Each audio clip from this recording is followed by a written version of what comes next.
to start with a poll. We like to start with a poll to get to know who our audience is. So let me run this poll for you guys, and you can see on the poll we're just asking you to tell us about yourself. Do you fall into which of these three categories? So I'm not a therapist. I'm a member of the general public, wanting to learn some empathy skills myself, or I'm a therapist that's currently enrolled in Feeling Good Institute's fast track course, or a therapist who's not enrolled in the fast track course. So I'll give you a minute to complete the poll, and then we'll just share the results briefly.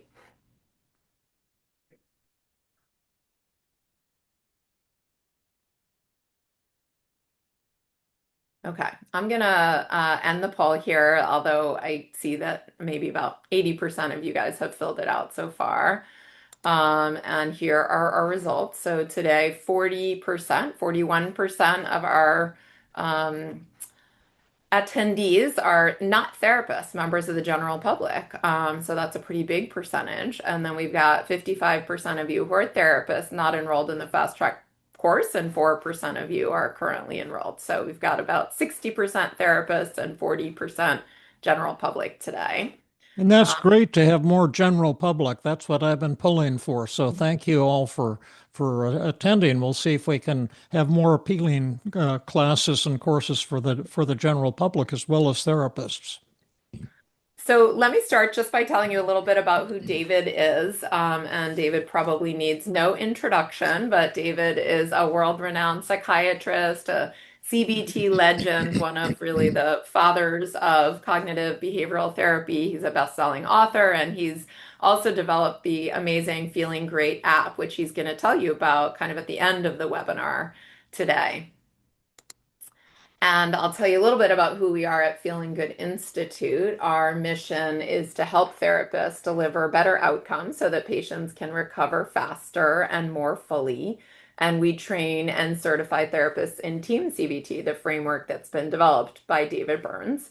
We offer a structured 5-level certification path that really reflects the depth of the TEAM-CBT model, which we'll be telling you a bit about today.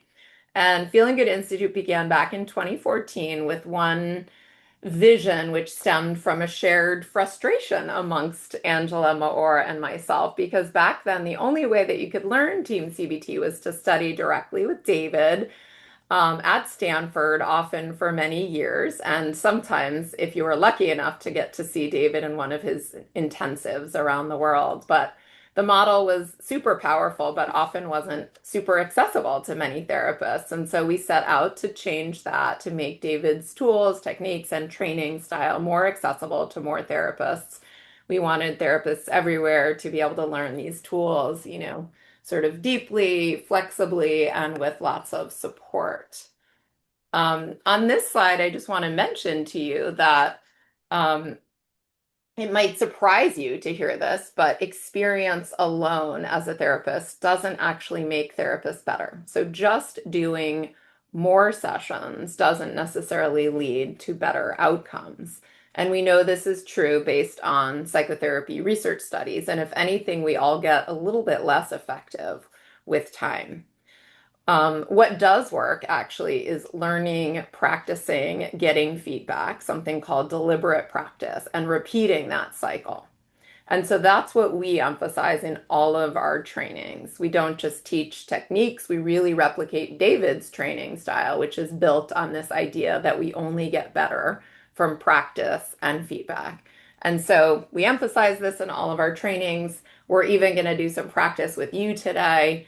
And one of the trainings that I'll share with you at the end of the webinar today is kind of an opportunity, if you're interested in what you learned today, to get more practice and training.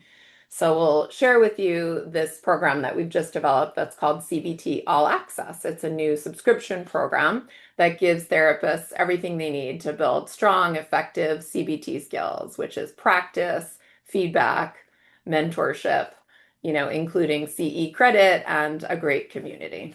So we're hoping to share with you what sometimes took therapists years and years to master, now learning it in sort of a structured, highly effective training that only takes about 6 months to complete.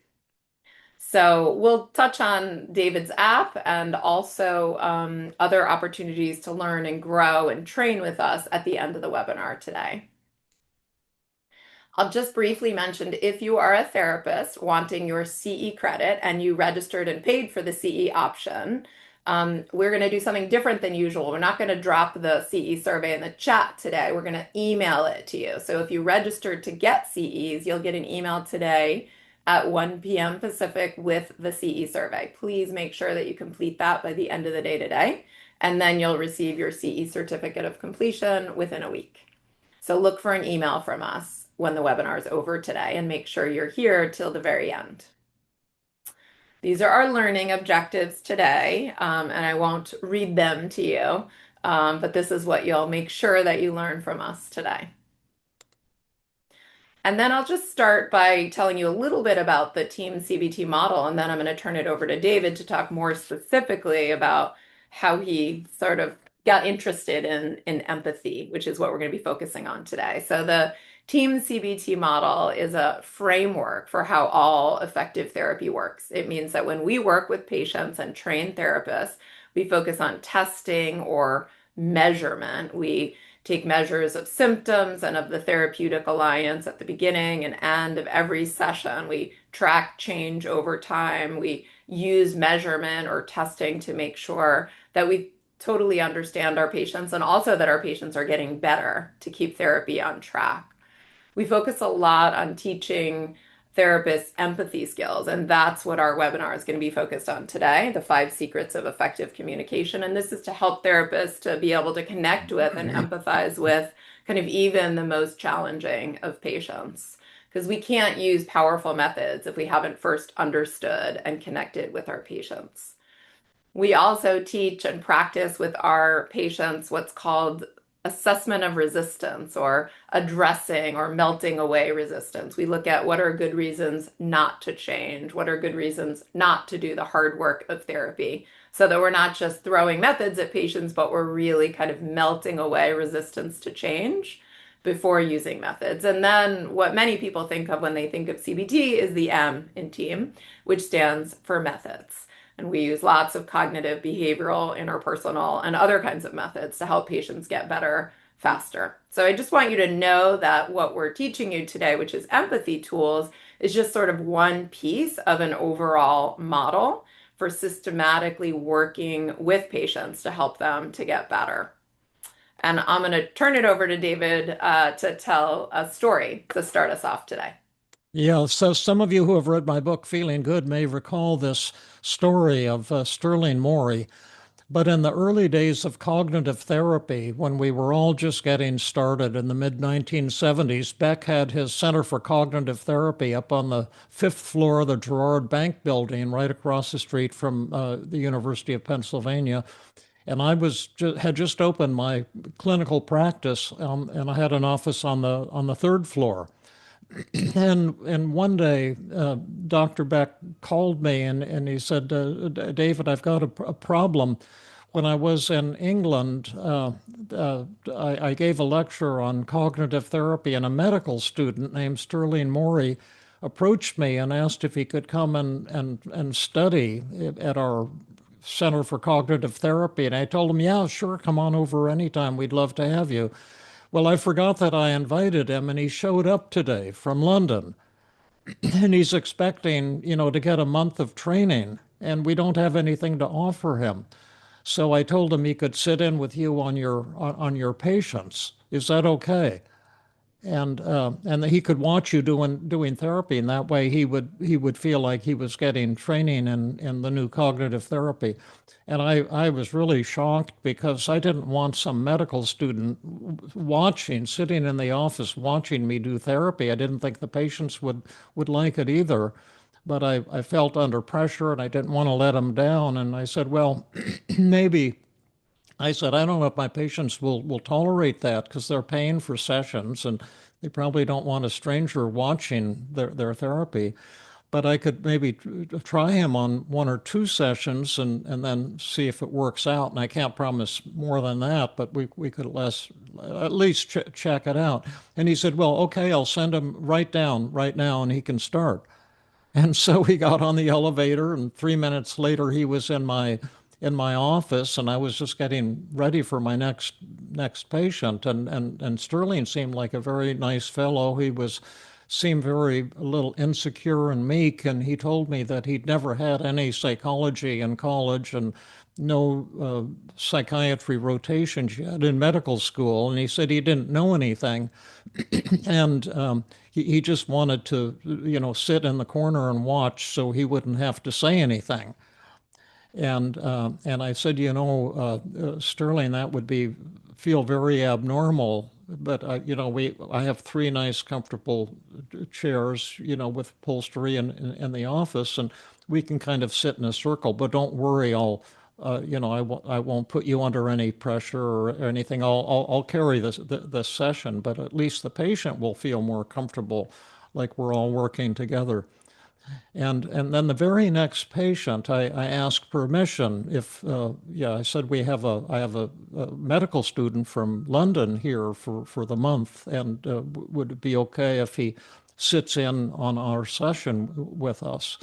And the patient thought that was just fine. He actually had severe paranoid schizophrenia, and he thought that God had sent Sterling from London to help with our therapy, like if some kind of expert or something. And he got all excited. He didn't mind at all. So when we sat down and started talking, this was a patient I was totally stuck with. And as typically, he came in and started shouting. And he said, Dr. Burns, I was walking to your office today, and he was a Penn student, and he said, I walked past the Episcopal Church, and the door was open, and I said, there's a reason that door is open. And then I saw John the Baptist standing in the doorway, beckoning me. And I went up and knelt at his feet, and he started telling me secrets about the spiritual future of the human race. And the damn minister got jealous because John the Baptist wanted to talk to me and not to the minister. And he called the police. And the police came and said I wasn't allowed to go into that church, and that I had to leave them alone. And there's a conspiracy to prevent me from seeing John the Baptist. And he's trying to give me important secrets about the spiritual future of the human race. And I want to know what you're going to do about it, Dr. Burns. And my jaw just dropped, and I felt on the spot. And my only thought was, listen, I know you're not taking enough of your antipsychotic, your schizophrenia medication, and we're going to have to up the dose and things like that. But this is how the sessions went. I was not getting anywhere with this fellow at all. And so I turned to Sterling and I said, "Tell me, Sterling, what would be the British approach here?" And poor Sterling looked like a deer caught in the headlights at night, and his eyes started spinning in their sockets, and he was in a total panic. And he didn't say anything for 30 seconds. And the patient, we can call him Jerome, just to give him a name, leaned forward like, what's this great expert that God sent from the Maudsley Institute in London to help me? What's he going to say? And Sterling, finally, after 30 seconds, he leaned forward to Jerome and said, well, Jerome, we in England have a great interest in religious things. And I've even taken 2 courses on religion in college. And I'm fascinated by what you're saying. And if John the Baptist was telling you some spiritual secrets about the future of the human race, I'd like to know what they are. What was he telling you? And Jerome was shocked, and he said, you really want to know? And Sterling said, yes, I'm dying to find out. What was John the Baptist talking about? What was he telling you? And they got involved in this very animated discussion, and I was entirely shut out of it. And they were just happily chattering back and forth, and about halfway way through, the patient turned to Doctor to Sterling. He started calling him Doctor Morey now, even though he was still just a medical student. Said, Doctor Morey, you helped me so much with that problem. I'm feeling a lot better now. And I'm thinking, what did he do? How did he help you? What just went on? This is so different from my sessions with Jerome. And then Sterling said, "Oh, I'm glad it's helpful to you. Actually, I can help you with just about anything." And then the patient said, "Well, I have another problem that maybe you can help me with then." And Sterling said, "What's that?" And the Jerome said, "Well, I'm horny all the time." And Sterling said, "Well, that's sad. Tell me, why? But why is that a problem to you?" And now this fellow was very psychotic, and he had been screaming at night, and he had the word death on his dormitory door, and the other students were frightened, and that's why he was sent to me for treatment. And he thought that he could hear, he thought his sexual thoughts were being broadcast all across the University of Pennsylvania campus, and he was enraged about it. And he told Sterling, he says, "Well, Sterling, I don't know how to talk to girls, and I don't know how to talk to guys either. In fact, I don't have any friends." And and Sterling said, that's sad. Tell me why that is. And then he said, "Well, there's something different about me, and I can't seem to connect with anybody. And when I look at people, I notice just how different they are from me." And then Sterling says, "Well, I noticed that about you right away." And Jerome said, "What did you notice about me?" And Sterling said, "I noticed that you're very different, but I know something else about you." And Jerome said, "Well, what's that, Dr. Morey?" And he said, I bet you never bother to notice what you have in common with other people. Like when you and I talk about religion, that's something we have in common, that interest. And we have a great conversation." And Jerome says, "Wow, I never thought of that. How could I find something in common with some really horny girls?" And then they started talking about that. And they went to the end of the session. And at the end of the session, Jerome looked at me and said, "Dr. Burns, this is by far the best session we've ever had. Will Dr. Morey be here again next week?" And I said, "Oh, he'll be here for the full month, I can guarantee it." And it was so impressed. And he sat in on another patient that I was kind of stuck with, and the same thing happened. After 15 seconds, the patient opened up, started sobbing, related to him. And during that, I told him, "Sterling, I'm seeing 70 hours, 70 hours of patients back to back this week and every week. And I'd love to have you sit in with me on all of them." And Sterling said, "I would love to do that." And it was one of the best months of my life. And I was teaching him cognitive therapy because I knew all the techniques, and we had many exciting techniques, and we were developing new ones on a weekly basis. It was an exciting era. But I realized that Sterling had something that I didn't have, something that was missing. And I told myself, I'm the teacher here, but I think I better be the student and learn from Sterling. I'll teach him what I've got to teach him, but I'm going to figure out what he's doing. I'm going to give a name to the techniques he uses, and that was what got me. So if I give names to these techniques, I can maybe learn them myself. And if I could become half of what Sterling's got, that would transform my career. And that was the start of what I eventually developed called the 5 secrets of effective communication. They were just techniques I saw Sterling use, and then I developed training methods for them. And that's what you're going to learn about today. And so Thank you, Sterling. I love you, Sterling. I've always admired him. He's now a very prominent British psychiatrist, and he's teaching. And we actually saw a patient together about a year ago on Zoom. And he's the same Sterling he always was, with the most delicate, gentle, loving approach. And now we'll shift gears. And David, do you want to lead us here with talking a little bit about what is empathy?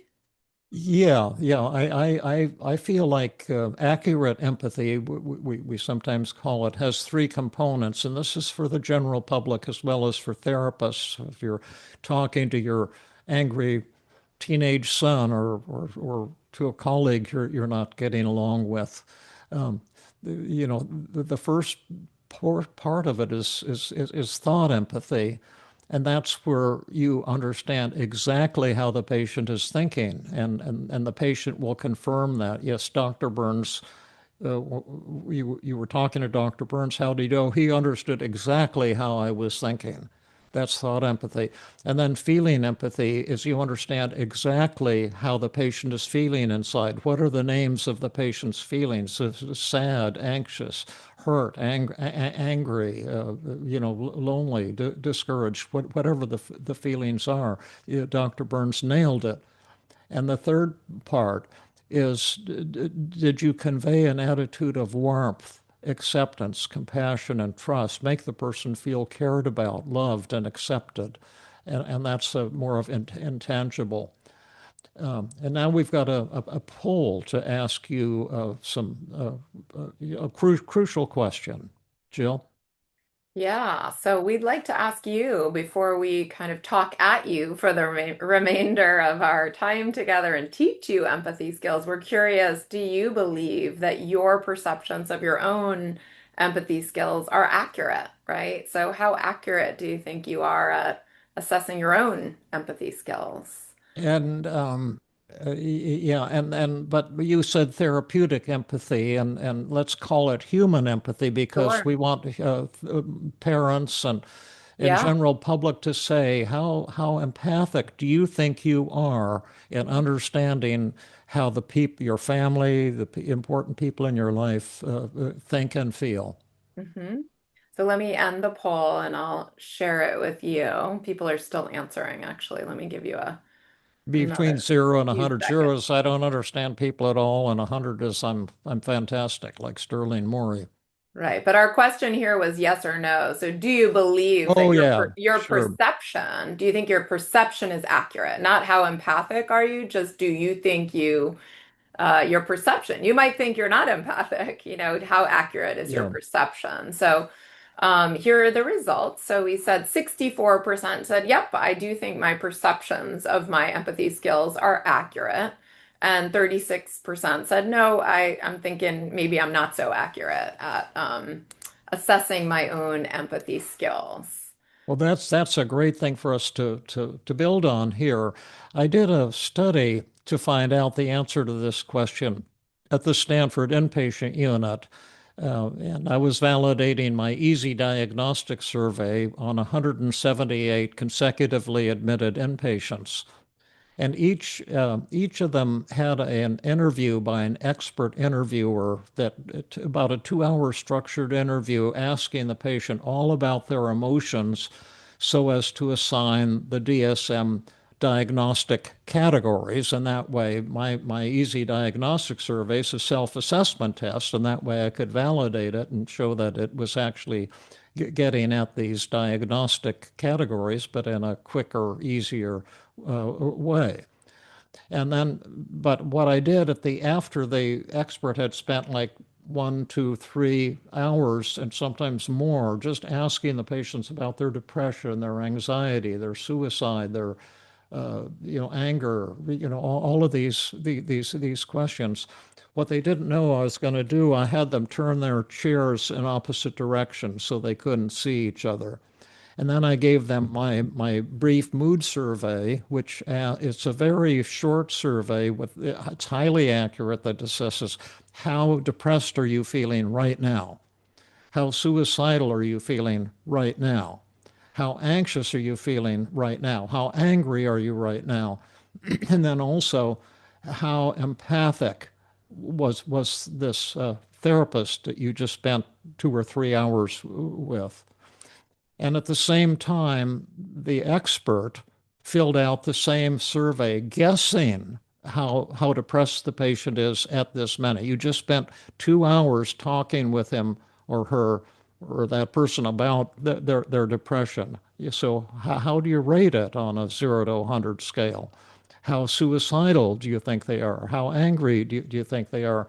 And how empathic do you think you were? The question you folks just answered. Um, and then I was able to put the data in a computer and calculate the accuracy of the experts in detecting, after an intensive interview, how the patients were feeling. And and the results were shocking. On most of the mood variables, the results were between 0 and 5% accurate. The ability to pick up changes in depression was 3%. The ability of the experts to detect, to know how suicidal the patient was feeling, was 0%. Anxiety was about 5%. Anger was 0%. And it was amazing that a taxi driver could have guessed on that test and gotten just about the same ratings as the psychiatric experts. And then on empathy, that was the highest rated thing. They were 9% accurate. And so the bottom line was that you're not, you think you're empathic, but you're not.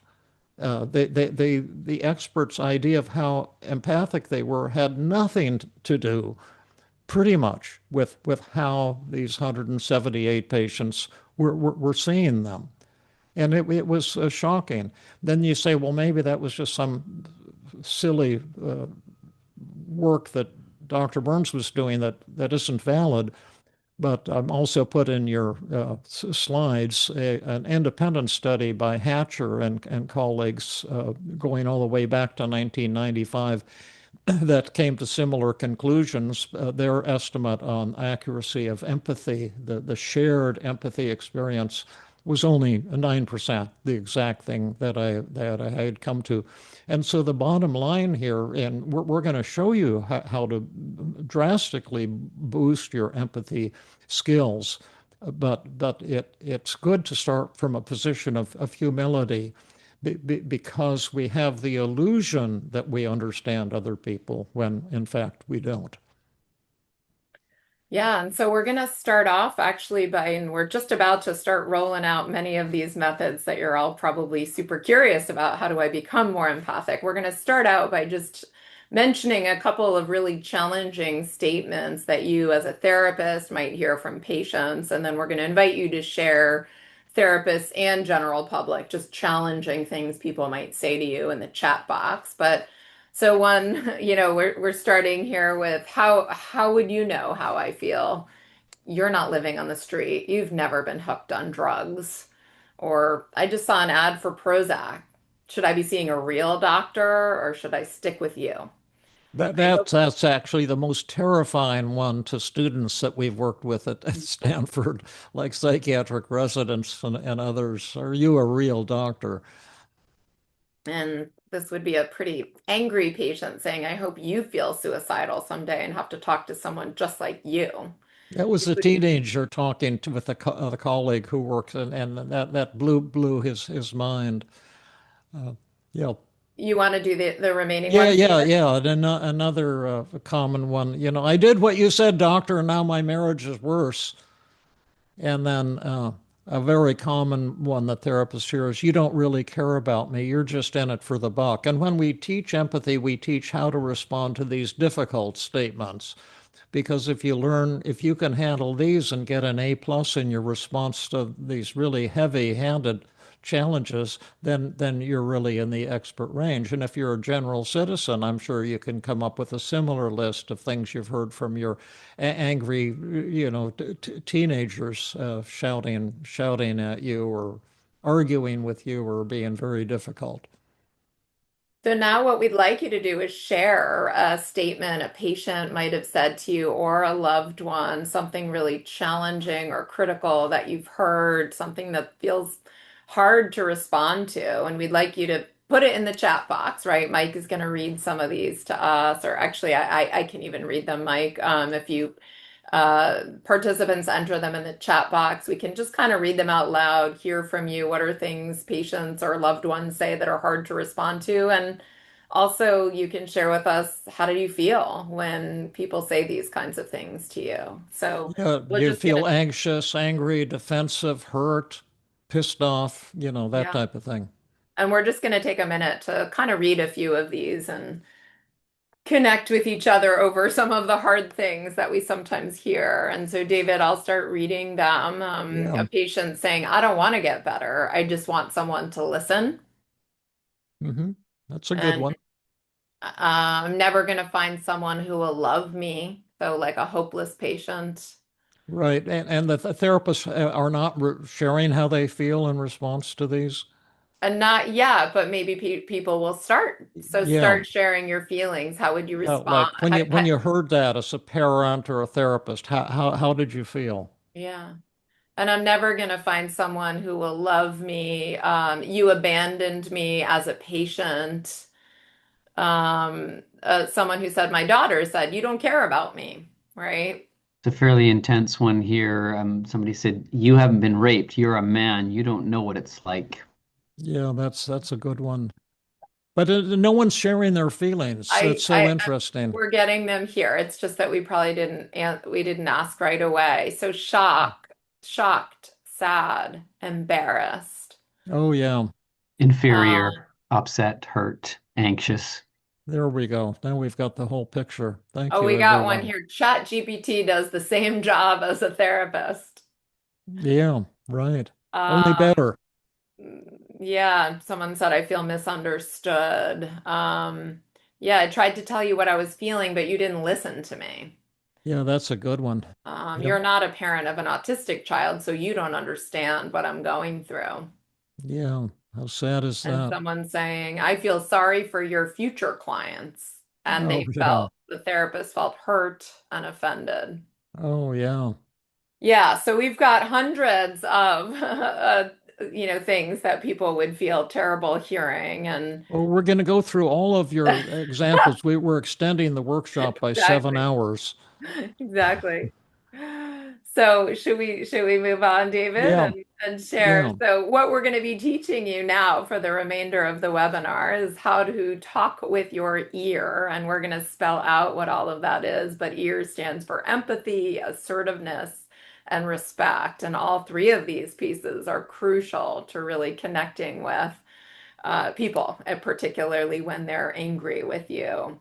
And the E, it stands for empathy, right? We are going to teach you the disarming technique, thought and feeling empathy and inquiry.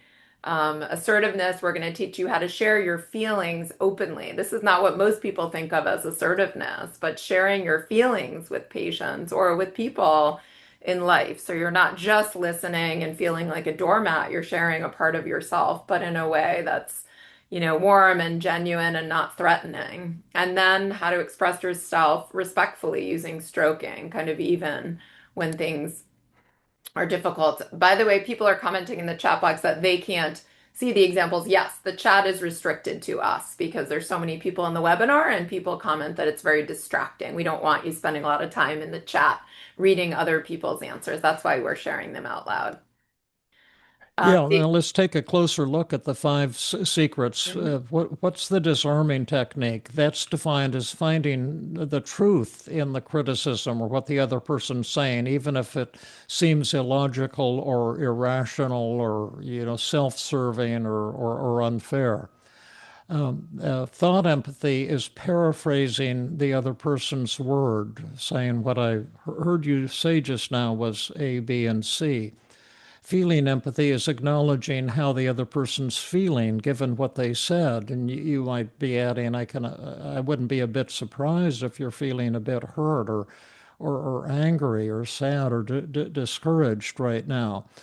And then inquiry is asking gentle, probing questions like, I'm wondering if I heard you right, if I'm getting it. Is this how you're feeling? Or can you tell me more? And I feel statements is the formula here is I feel X and Y. And if you look on page 4 of your handout, you'll find my feeling words chart. So it's I feel this feeling or that feeling, like I'm feeling sad and a bit ashamed right now. Because I'm concerned that I've been letting you down and not been helpful to you, and that's especially painful for me because I really like and respect you. And the last piece there was called stroking, conveying like or respect. Now, the hardest and most important of these by far, and some people never get this in their life, and some people don't even want to learn this technique, which is sad. But it's finding the grain of truth in what the other person said, even if it seems unfair, exaggerated, or just plain wrong. And while you find the truth, you avoid defending yourself if you can, and we'll find out if you can. And the disarming technique is based on something I created called the law of opposites, and you can find it on page 3 of your handout. I'm sorry, David. Hold on a second. Okay. Yeah. And the law of opposites says if you disagree with a criticism which is untrue and unfair, you'll immediately prove that the criticism is entirely valid, and that's a paradox. And Nope. Sorry. what everybody does when criticized, I would say 99% of people, 99% of the time, is you defend yourself because you think what the other person is saying is wrong, it's untrue, and so you want to straighten them out. And when you do that, you'll actually prove that they're right. And we'll bring that to life for you in a minute, but it's a paradox. And then the other side of the paradox is also true. But then this is the part that's really hard to learn, and it's a massive breakthrough. And this was what Sterling Morey was doing. In contrast, if you genuinely agree with a criticism, which is untrue and unfair, or a statement, I don't know why that keeps happening. I'm sorry. yeah, if you genuinely agree with a criticism which seems untrue and unfair, you'll immediately put the lie to it. And that's also a paradox. Now, this is what Sterling was doing all along, even when he wasn't being criticized. You see, when Jerome said, I saw John the Baptist, I knew that was wrong. And so I was all set to tell him to take more pills and let's get real, guy. And Sterling went the opposite direction and found truth in it and says, wow, if John the Baptist was telling you secrets, I want to know what they are. Tell me, I'm excited.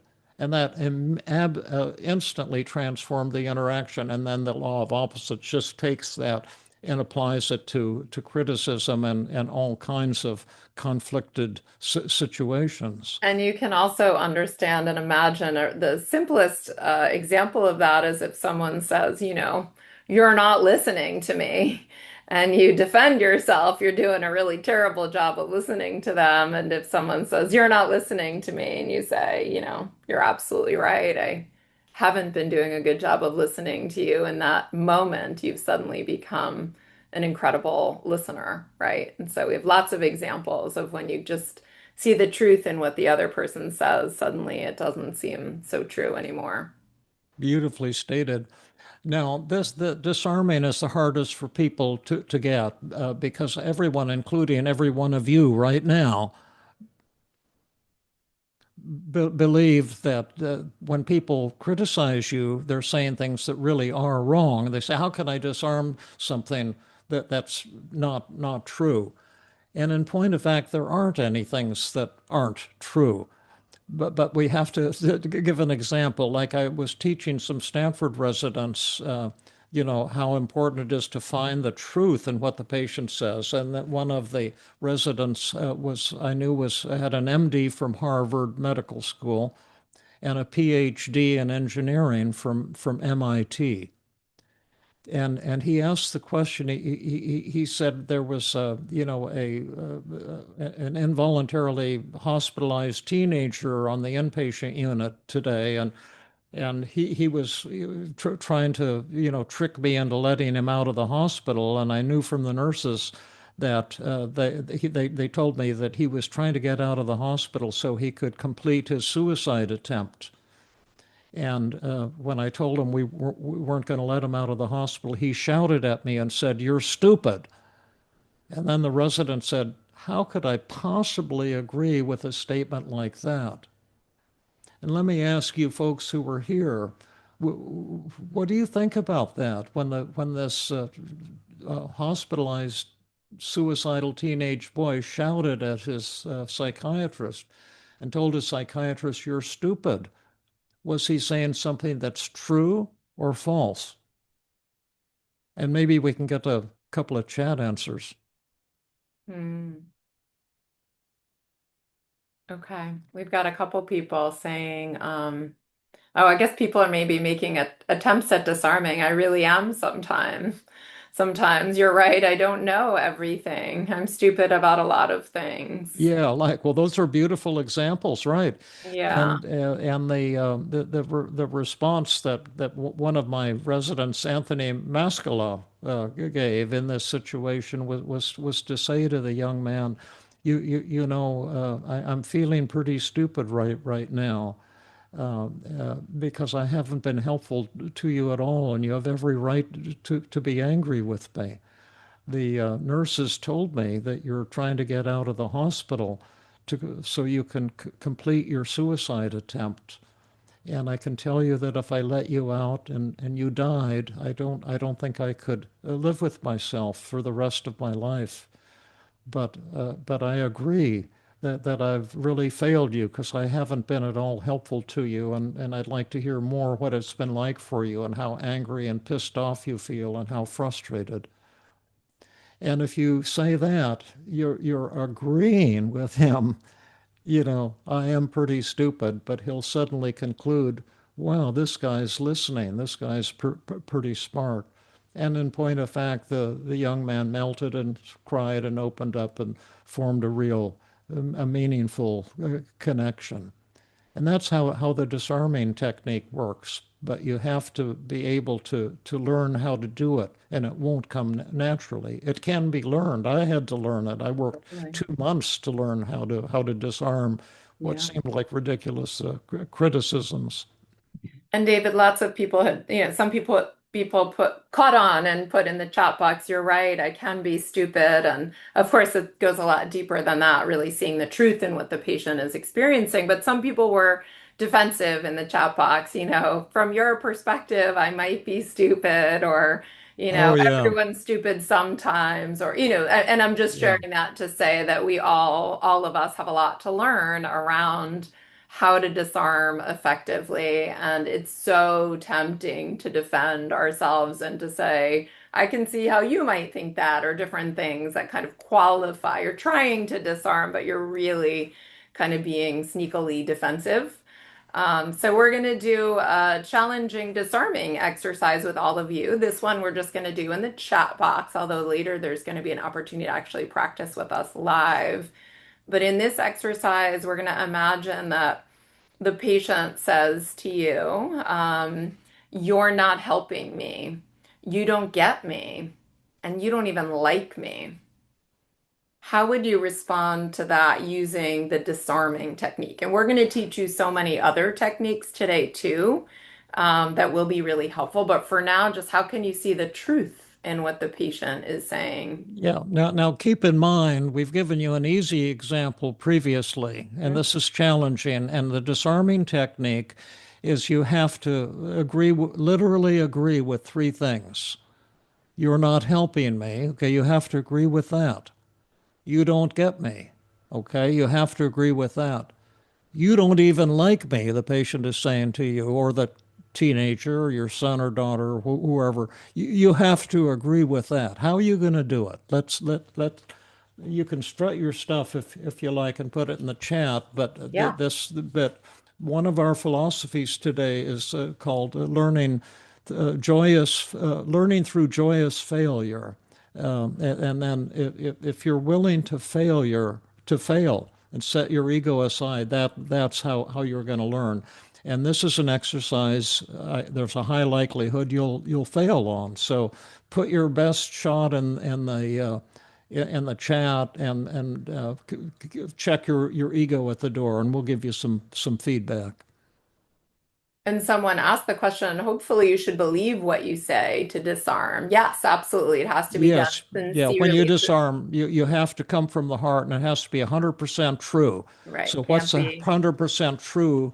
Well, you're not helping me. You don't get me. What's 100% true? You don't even like me. If a patient says that, or your teenage son or daughter says that, what's the 100% true response to that? So should I read some that are coming in, David? Yeah, sure. Yeah, so we got, you're absolutely right. I'm not helping you, probably even blocking you from talking about what's important to you. Let's stop right there. I'd give that one an A plus on you're not Yeah. helping me. Yeah. Yep, absolutely right. Someone said, you're right. I'm not helping you and I don't get you. I don't like your behavior. How can I best help you right now? Yeah, the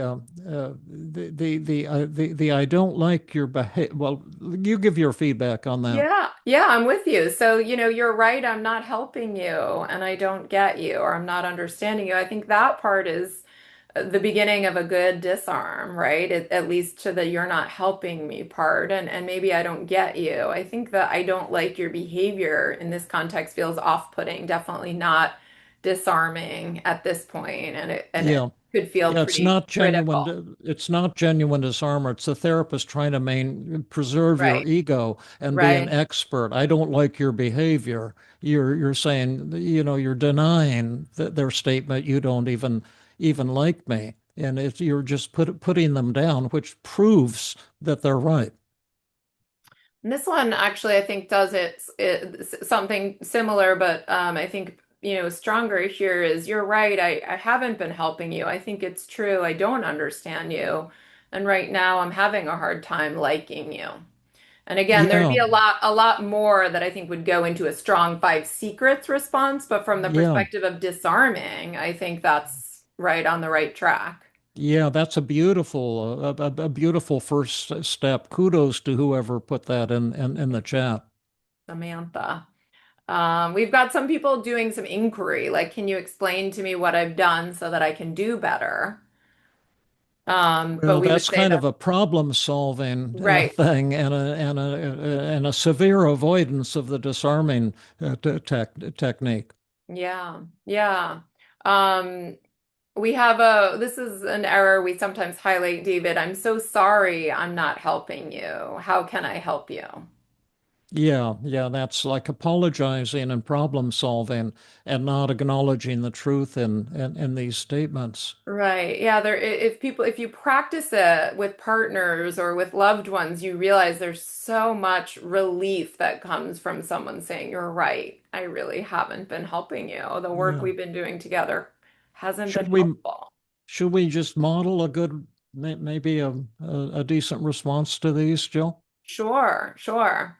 And just to say, yep, we've got lots. So if you sent in your response, thank you. And we've got hundreds and hundreds of them. So I won't be Oh, reading that's so all of them. cool. But that is so cool, and I'm thrilled that people are, giving it a good shot here. Any Um, more you want to so highlight, Mike? Yeah, I think Jill's really captured the essence of so many of them. There's some real brilliant ones in there, and there's some that are definitely got some work to do.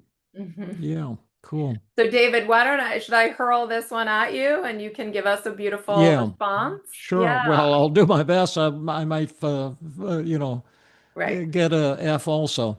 Okay. So, Dr. Burns, you are not helping me. You don't get me, and you don't even like me. It's really painful to hear what you're saying, Jill, because I have to say that I'm with you 100% on all three things that you just said, and and I feel kind of sad and ashamed because I do have a tremendous amount of respect for you. But the scores and the tone of the last few sessions, I thought we were doing well up till 2 or 3 weeks ago.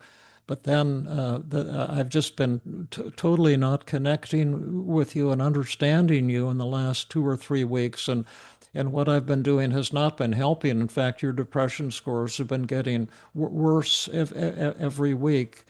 And during the sessions, instead of working together as a team, somehow this adversarial thing has come in where we're almost, kind of defending and arguing. And rather than me giving you support for the tremendous pain that you're feeling inside, and yes, I have had feelings of dislike and frustration and anger for you in the last couple of sessions, and I wouldn't be surprised if you're feeling like that as well. And I want to hear about that. But as painful as this is, I think this is exactly what we need to talk about to get on the same page together and start doing the kind of compassionate, effective work that you're hoping for and that I'm hoping for as well. So with that in mind, tell me more. I can imagine this has been very painful for you, that you're feeling hurt, that you're, you know, probably feeling a bit angry and for good reason and discouraged. I'm eager to listen. I want to hear what you have to say.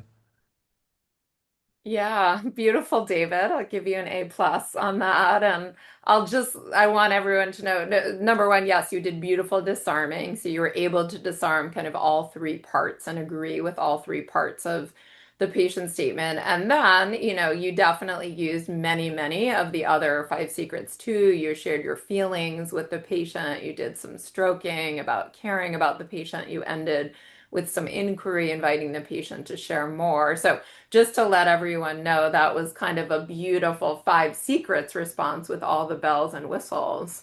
And that's what we're going to be, right, sharing with you for the remainder of today. But it's, hard to get there, right? And you did a beautiful job, David. If And one of Go the ahead. reasons is that our ego gets in the way, and this requires humility and the great death that the Buddha talked about 2,500 years ago, the great death of the self, and seeing things through the eyes of the other person. And for those of you who are not therapists, this slight change in that could be your teenage son or daughter, or your partner during a marital argument, or any dispute with anyone. You don't get me. You're not helping me. You don't even like me. I can imagine you don't love me, you don't care about me. Those things are so hard for us to agree with because our ego won't permit us to see that we actually haven't been coming across in a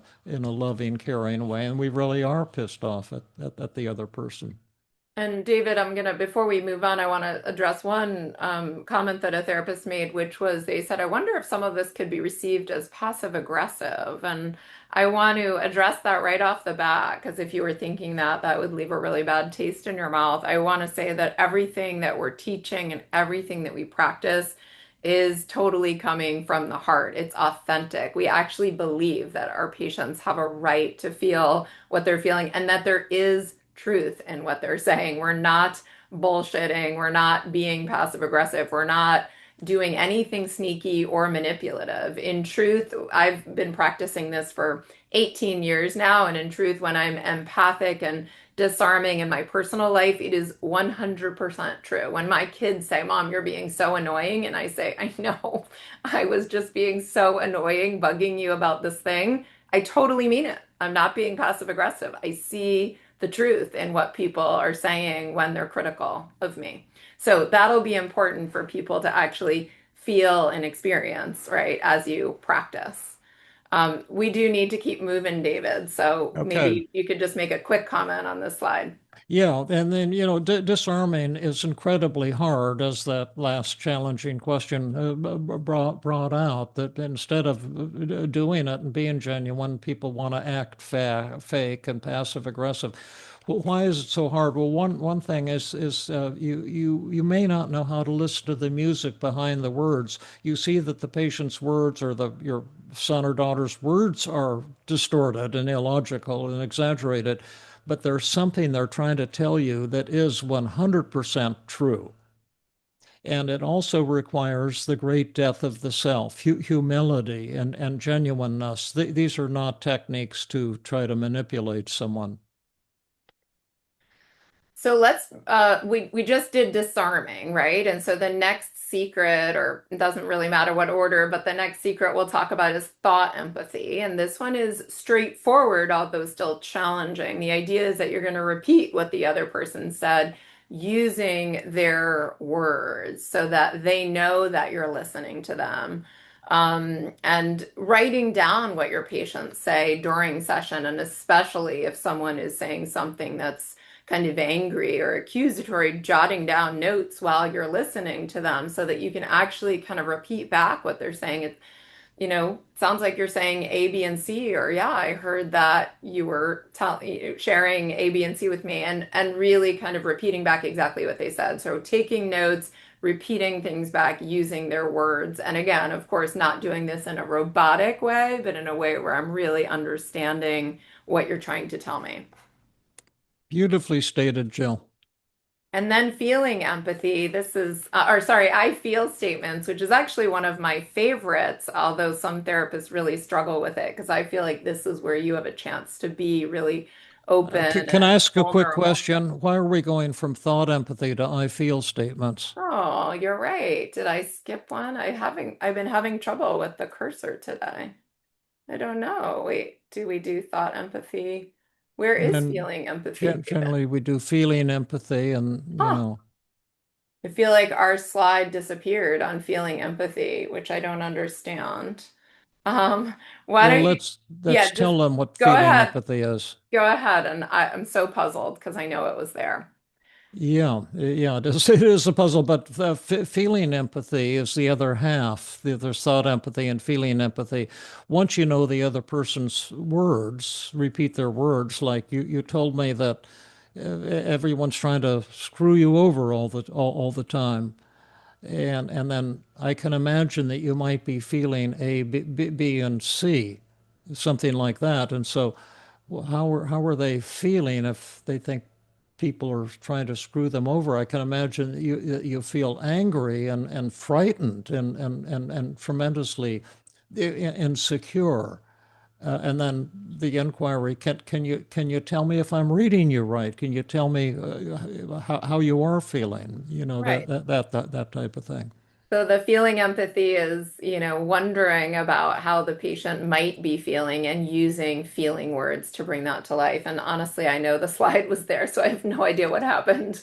But I feel statement was what I was sharing with you guys, which is so thought empathy and feeling empathy and disarming are all about seeing the world through your patient's eyes, right? Helping them to feel heard, understood, validated. And then I'm going to share my feelings with them in a direct but very respectful way. This is not an opportunity to dump my feelings on the patient, and I'm always going to be thoughtful about what I share. And quite often, if a patient is angry with me, I might be saying, I'm feeling really sad that I've let you down. I'm feeling disappointed that the work we've been doing together hasn't been helpful to you. We can share other kinds of feelings, even anger, in a skillful and kindly way. I've been feeling a little bit irritated with kind of the tension between the two of us. But the goal of sharing I feel statements is, to be a real authentic human being and insert yourself into this rather than it all just being sort of about the patient or And is about the this other only person. about patients, Jill? Oh, there you go, David. There's your I feel. I have no idea why it reversed order. No, sharing your feelings with people in your life when friends and family members disappoint me or let me down, I can share my feelings with them rather than go at them and be angry and critical. This was our I feel statement, which I don't think we should go back over, but somehow we reversed the order of them. Um, But let's talk about stroking. So, stroking is when you want to find something genuinely positive to say to the other person, as we say, even in the heat of battle. So, even when someone is angry with you and you might be feeling defensive and attacked, I appreciate how open and vulnerable you've been. And I feel sad that you're facing so much pain and struggling in your life. So, that I appreciate how open and vulnerable you've been is a stroking. And I feel sad is an I feel statement, right? That you're facing so much pain and struggling in your life. And then finally, inquiry, which David modeled for us when he was doing a five secrets response. And inquiry is using gentle, probing questions to encourage the other person to open up and say more. Our goal isn't to have a great response that, excuse me, shuts the patient up, but rather to have a response that shows the patient that we care, that we're listening, or the loved one that we care, that we're listening, that we're here, and then to invite them to share more. So, what you're saying sounds really important to me. Can you tell me more about how you've been feeling? Or what you're saying sounds really important, and I want to know, am I getting you? Am I reading you right? So, inquiry kind of comes at the end where we want to invite the patient or the loved one to share more and to open up. And we want to ask them to share or about the hardest feelings. So, you sounded like you were feeling worried. Were you also maybe feeling a little bit hurt or angry? Were there feelings of resentment? So, we're inviting them to share some of the hardest or more forbidden feelings rather than trying to, wrap it up in a bow and problem solve. And then, David, why don't you share about this one? Yeah, this is kind of a fifth secret of effective communication called positive reframing. And the term can be used in a lot of different ways, but this is a specific way of using it. And often we're dealing with conflict. That's what it's hardest to learn how to communicate effectively when there's hard feelings going on. And I like to reframe it as this is painful for us, but this is going to lead us to a greater love in our family or in our father-son relationship, or the same therapeutically that this is painful, but we can talk this through and maybe hit a home run. And say, oh, this is really upsetting for both of us right now, and it's hard to talk about. I do care a lot about you, and I think it's going to be extremely helpful for bringing us closer and improving our work together, if it's therapy, or improving, and making our relationship more loving. And with that in mind, tell me what it's been like for you. I'm ready to hear about those hard negative feelings. And Something along those lines. And positive reframing in this capacity, because we do use it to refer to other things, is so helpful in the real world, not even in therapy. If a friend were bringing something up to me that they were hurt about or upset about, I would very easily be saying, it's kind of hard to hear this, and I'm feeling really badly and a little bit embarrassed. And also, honestly, I'm so glad that you're bringing this up. It feels so important for us to be able to talk about it in our relationship, right? Like, I want to have a relationship where we can be open and talk about things that are really hard. So I appreciate that you're bringing it up, as hard as it is. Like, what an opportunity kind of for growth and for connection. And you have to believe that, again, along with all of these things, like, you have to want to hear what the other person is saying and have a better relationship and really shine the light on yourself and your flaws. So, All of this has to come from the heart, or it will fail completely. And the five secrets are fantastically powerful and effective, but it's really easy to screw up with any of the five secrets. And we'll go into some of the common errors later on.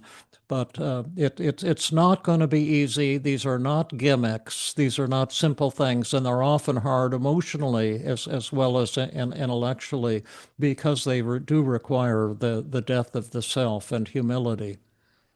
So, David, now we're going to do a demonstration. We're going to actually invite two audience volunteers. And what we'd like you to do is send a message in the chat if you're willing to volunteer. You won't know yet if you're going to be the therapist or the patient. So, you have to be willing to play either role. And you're going to do just what David and I did. The patient is going to kind of hurl an insult or an angry comment at the therapist, and the therapist is going to have a chance to respond using the five secrets. And then we're going to give feedback and we want you to volunteer with the intention of checking your ego at the door. And David, you can make a comment about learning through joyous failure. And in the meantime, Yeah. Mike is going to unmute two volunteers and kind of bring you up visually for us. And then we're going to do a quick practice with you. Yeah, and you can And we've volunteer got too if it's a conflict with your son or daughter, or someone in your personal life, rather than a therapy example that works just as good. we've got Katie and Chris are here, and you should be able to unmute. And if you Yeah, can do so that right let's now. see. Yep, Chris and Katie, if Hello. you guys can both unmute yourselves. There you go. I can see both of you, and you're both Excellent. unmuted too. Are you able to spotlight them as well, Jill?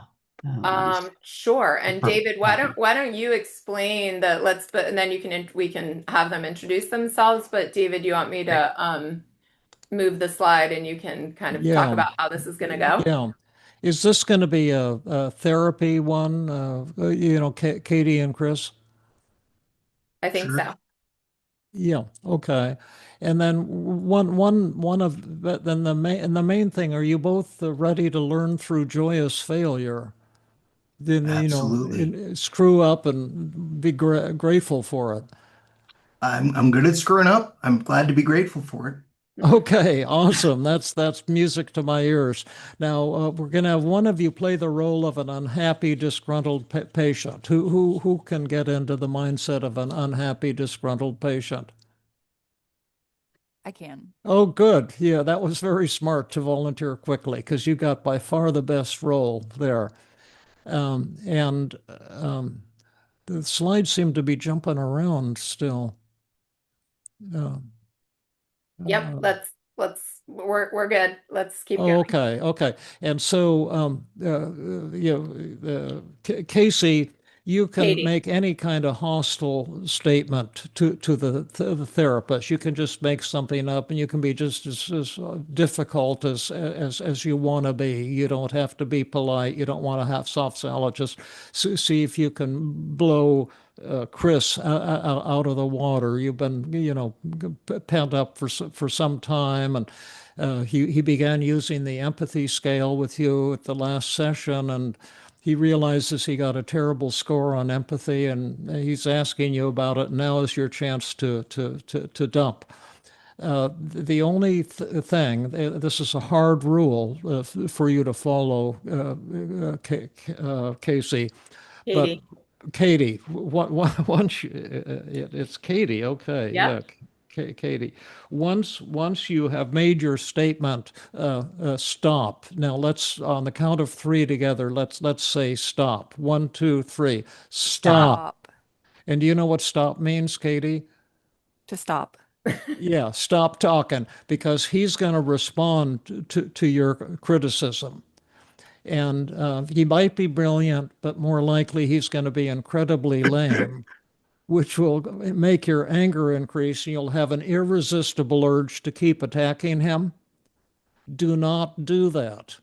Okay. Do not do that. And I'll say it one more time. Do not do that. Instead, STOP, stop, because we're done with the demonstration and then we're going to analyze it because he doesn't have to make more errors after his first response. He will have made so many. We will have a lot to talk about. And Katie, you can give him a letter grade. We'll give him a letter grade too. Tell him, tell you, Chris, what you did right, what worked, what didn't work, and what would have to happen to get up, maybe from a C to an A or something of that type. So, Katie, do you know what you're supposed to do? Yes, I understand. And Chris, do you know what you're supposed to do? Yes, You I you understand. respond with the five secrets as effectively as you can. Do your best work. You might want to disarm her or acknowledge her feelings. I often say in this that no therapist, well, I've done over 1,000 of these, and only three therapists were able to acknowledge anger. And that's going to be so important in the feeling empathy, Katie. But Mm, I'm just telling you ahead of time, you'll forget to do that. And when someone's mm. angry and you don't acknowledge it, they'll get even more pissed off. But we'll check all of these things out. But you might want to disarm, use an I feel statement, inquiry, stroke, whatever you think is going to work, Chris. Mm. And by the way, thank you for both of you, because this is really a difficult exercise. And you kudos to both of you for and love to both of you for Mm. being brave. So are you Thank ready? you. You both? You Ready. know what you have to do, Katie? You know what you have to do, Chris? Mm. Okay. And you in the audience, you should write down what Katie says and that way and also how Chris responds. That way we'll be able to critique it. Right. Okay. So Go if for the you, just to reiterate that in the audience, write down what Katie says as best as you can. Make sure you're doing that. And then write down Chris's response as best as you can, because what we want you to be thinking about is, did Chris use disarming, thought empathy, feeling empathy, stroking? We're not going to invite you to give feedback, but we want you to like be on your toes as if you were about to give feedback. See if you can see the five secrets in there. Okay. So, Katie, you're up. All right. Chris, you're a horrible therapist. You do a horrible job of listening. You don't even know how I'm feeling. I'm feeling so anxious and terrified, and you're just trying to push me to like fix it. Like, can you go out and do this? It's like, no, I'm anxious. I feel I can't believe you've helped any other clients. I can't imagine how you continue to be a therapist because you're totally unhelpful. now, if we could just give a little round of applause in the audience for that A plus attack, that was gorgeous. Uh, I'll applaud it. Right. We're all applauding. Yeah. Oscar Okay. nominated a performance. Yeah. Yeah. And now your turn, Chris. Katie, that was difficult to hear, but I'm so glad that you told me how you're feeling. You're right. I have not been a good therapist for you. I have not made you feel heard, and I haven't given you the support that you needed. And I want to sincerely apologize for that. I want to do better. And so I would very much appreciate it if you could spend a few more minutes with me today to tell me more about how you're feeling so that I can learn to be a better therapist for you. Okay. I'm just writing it down.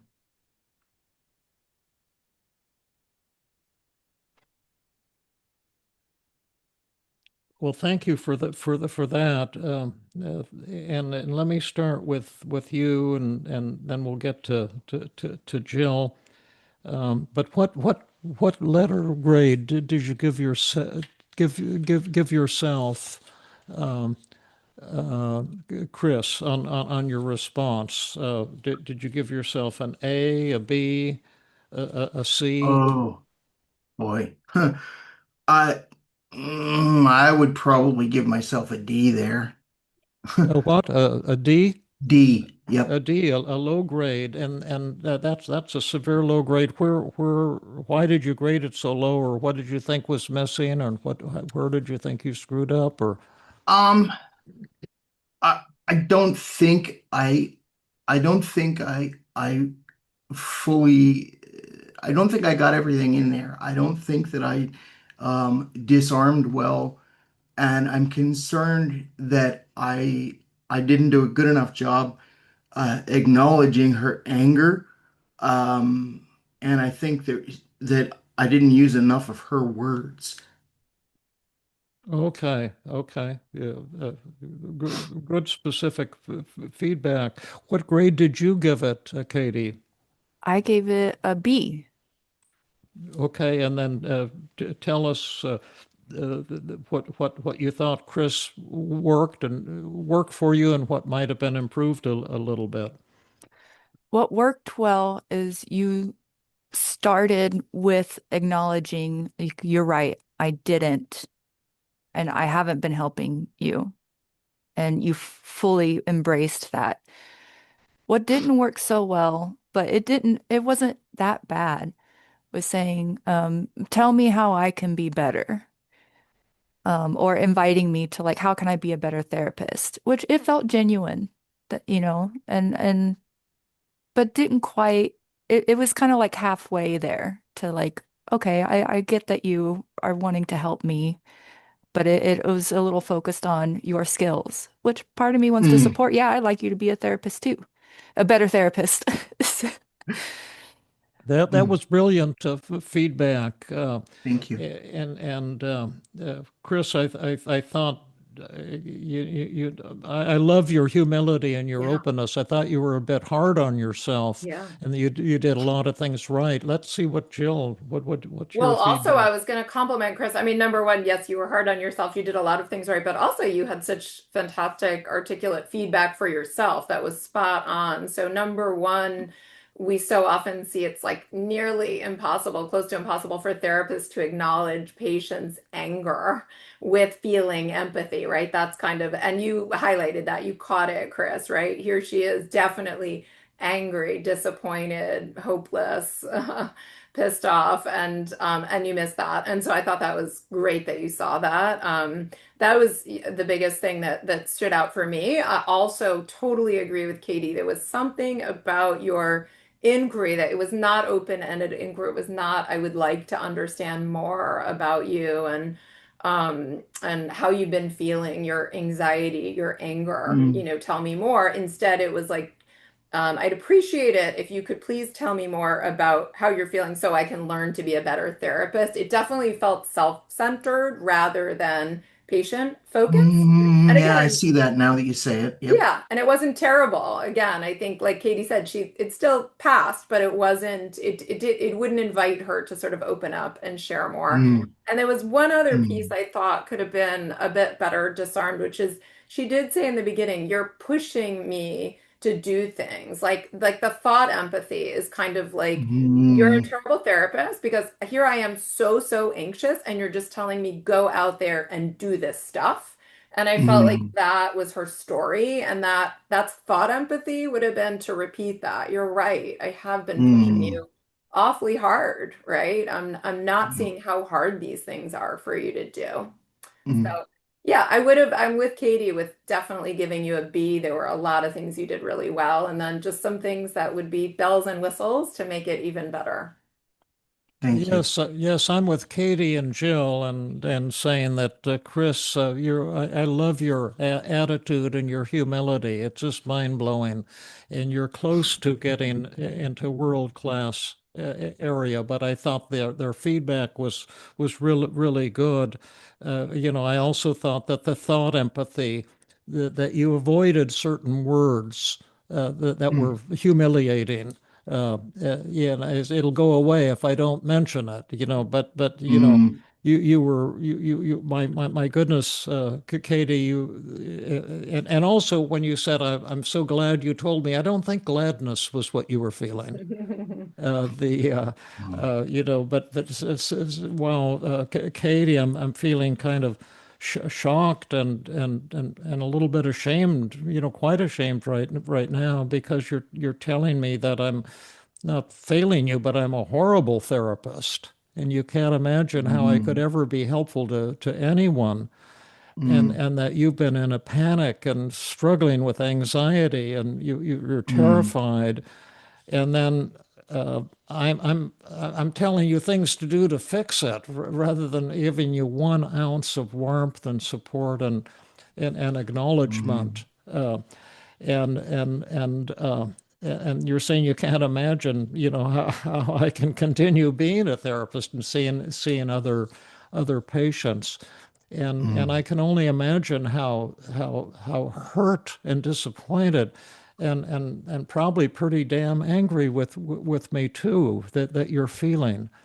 And Mm. as awful as this moment feels to me, and it feels bad because I do care about you and I respect you tremendously, but I'm pretty amazed that you came in to share this with me, and I'm very grateful that you did. And let's talk it through because maybe this is just the dialogue we need to get on the same page together to do some really effective work and help you deal with these feelings of anxiety and terror. And with that in mind, tell me more. Tell me about your anger, your rage, your disappointment. This is incredibly important. How was that? Thank you. That was fantastic. Oh, A thank you. plus. Yeah, oh, thank you. That's a relief, particularly when you're teaching. You know, it really sucks when you're teaching. No They say pressure, David. Just give us an A plus response, but yeah. no pressure. You're not the But expert or but anything. but yes, and then what Yeah. we would be doing is, and we're going to give you a lot of resources, free resources, classes you can take, but then we would do role reversals back and forth. We're not going to do that here right now because we have a lot of more cool things to teach you. But go back with free resources until you both can get an A or an A plus on that. So to get it today, learn it today, not at some point in the distant future. But you guys gave us, and thanks especially to your humility, Chris, Katie, your superb skills and beautiful, accurate feedback and majestically horrific attack, which was that's what we want. If you can learn to handle that, you can handle anything. And Jill, for your, as always, incredibly beautiful teaching and feedback. And the last question I have is what was this like for each of you emotionally? And let's start with you, Katie. Was this easy? Was it difficult? Was it anxiety provoking? Was it challenging? What was the experience like? It was a little challenging and anxiety provoking. And also, I felt a little bad, Chris. You did a wonderful job. Felt so bad saying those mean things. But Mm. it was worth it. And at the end, I felt really like almost like hearing your response and Chris's response. Like my own anxiety and my anger just went down, like it melted. Like I felt the empathy Oh work. yeah, neat. That's so great Mm. to hear. Chris, what was this experience like for you? You're the hero actually tonight or today. Um, it was, yeah, there was a lot of anxiety. Um, Especially because this experiment kind of actually mirrors what I'm going through in my actual life at the moment. Oh my goodness. But um, at the same time, it was so helpful. You know, I'm a little emotional, but Yeah, let the tears come. reading the slides is great and the information's fantastic. But um, when you went through it as I should have done it, like actually seeing it, you learn a lot better, a lot more effectively, I Yeah, think. yeah. And I think this really, really helped me. Thank you. Yeah. Oh, that's so beautiful. And the only learning comes through practice. Practice. And today is like a Whitman sampler, like trying to turn you on to here's some things which it's like playing the piano. And Mm, and and you can't just sit down and pound on the keys. You've got to do a lot of practice and get feedback. And how beautiful are your tears. I love you, Chris. Just thank you. there's a lot of Uh, in the chat box, just admiration for you, Chris, right now. Your humility and so Thank you. touching, and just people are going, "Wow, thank you for this gift." yeah. And we'll show you so many resources at Yeah. the end. For those of you who want to pick this up and run with it, and ways you can practice, all kinds of free things. You can join Jill and David's weekly Stanford group. There's free Five Secrets training groups going on We have all our, over the world. There's the Love Bot and the Feeling Great app. We'll give you a lot to, yeah. but thank you for hitting a home run, Chris. Thank you. I also totally relate to the idea that learning these skills feels empowering and exciting and also very emotional when we frequently realize just how we're not doing a great job of connecting with people in our lives or of truly, It's seeing shocking. it Yeah, is, but it's yeah, also like an amazing opportunity. So yeah. Mhm. Those are tears of joy. thank you so much, and we'll follow up Thank with you. you and give you lots of opportunities to keep learning and growing. Kind of want to give you a Thank little you. heart here. Oh Uh, yeah, David, I'm hugs. gonna I'm gonna go back to sharing my screen, and we do have to Okay, fly through the next bit. okay. And this slide, we just wanted to share, this was a patient example, but clearly you could be practicing the exact same thing with the other person being your son, your daughter, your partner, your boss, anyone in your real life. So these empathy skills apply not only to therapy situations, And I but think to that's real what life Chris was situations. telling us too. Absolutely. Yeah. So, David, we have a couple of five secrets tips and five secrets common errors to go through Yeah, here. yeah. This Well, we've we've already, mentioned, yeah, we've yeah, already talked about this one. It must be genuine and come from the heart. And there's nothing about these techniques that are designed to manipulate yeah, others or twist yeah. things around. And you saw Chris coming from the heart in the Absolutely. discussion at the end, and you saw how powerful and beautiful that was. And that's what we're aiming for, not phony manipulation. We Um, also talked about this part, right? That tremendous yeah, practice with feedback will be required. I'm going to share my story with you at the end of the webinar, but learning these skills and learning them really well has definitely taken a lot of practice. And we have lots of ways that we're going to share with you that you can practice with us or on your own. I guess, yeah, well, we can move through this one, but we talked about humility, we've talked about drive, hard work, and then willingness to change yourself instead of yeah, blaming yeah. others. So you see, when Sterling sat down with me and I saw what he was doing, he wasn't doing it on purpose. He was just doing the only thing he knew how to do.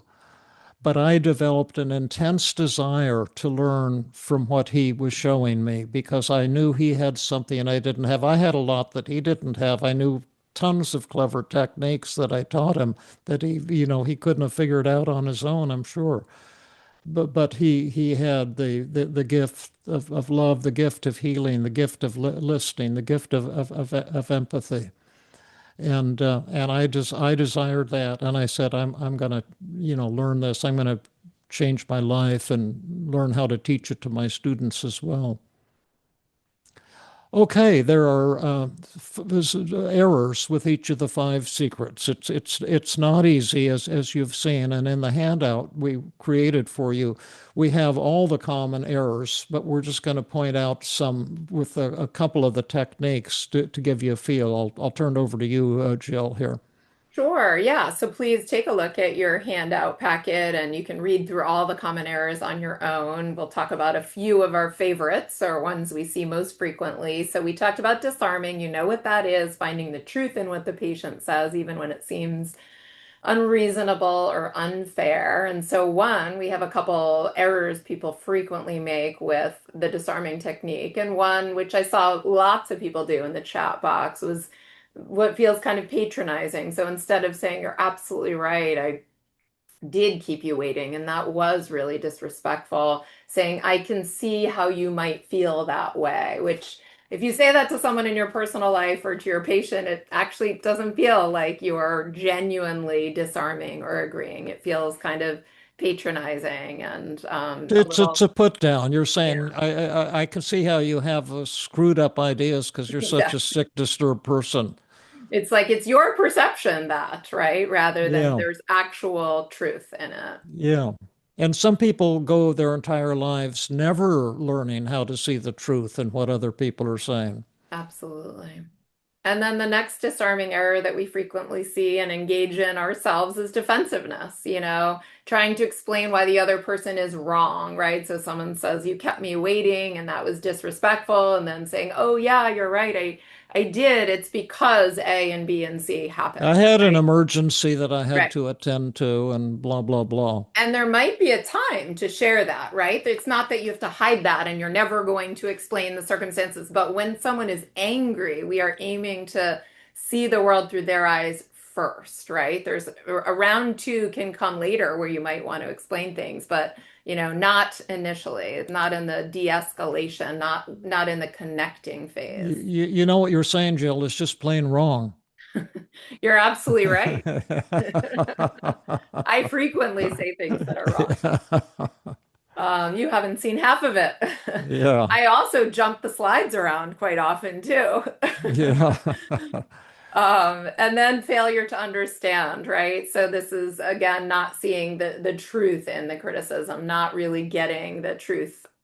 Were you going to say something, David? Yeah, well, just that this happens to almost everybody. There's always truth in a criticism. Once I figured out what the disarming technique was, I spent two months on the train going home from work trying to write down an impossible criticism of me that someone could throw at me. And I finally figured out there's nothing people could criticize me for that I couldn't completely agree with. But it took me 2 months to figure Yeah. out how to find the truth in any criticism. Right. And so a lot of people were putting in the chat, what if someone said this? What if someone, right. So it's very hard for you to imagine that someone would say something and that you would be able to find the truth in it. And we also want to remember if someone says you're the stupidest person that ever lived, the disarming is not you are absolutely right. I am truly the stupidest person that ever lived, right? We're not saying you have to agree with the statement itself, but you have to find a grain of truth. I was acting like a total idiot just now. Like that might be true, whereas I might not think I'm the stupidest person who ever lived. So you've got to Yeah. find the truth, and that's hard and it takes practice. So the other secret we were going to do a few errors with is the I feel statements, right? So this, remember, is when you share with the patient, I feel X, when X is an actual feeling word. So this one is kind of my favorite error that therapists make all the time, which is, oh, it's actually on the next slide. Sorry, we'll do this one first.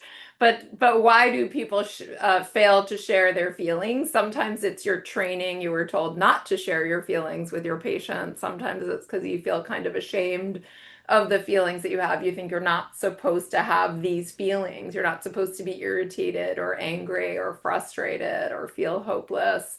You feel embarrassed about sharing those feelings, or you're just plain afraid of conflict. So your goal is to kind of sweep your feelings under the rug, pretend you don't have any feelings, and just kind of placate the other person.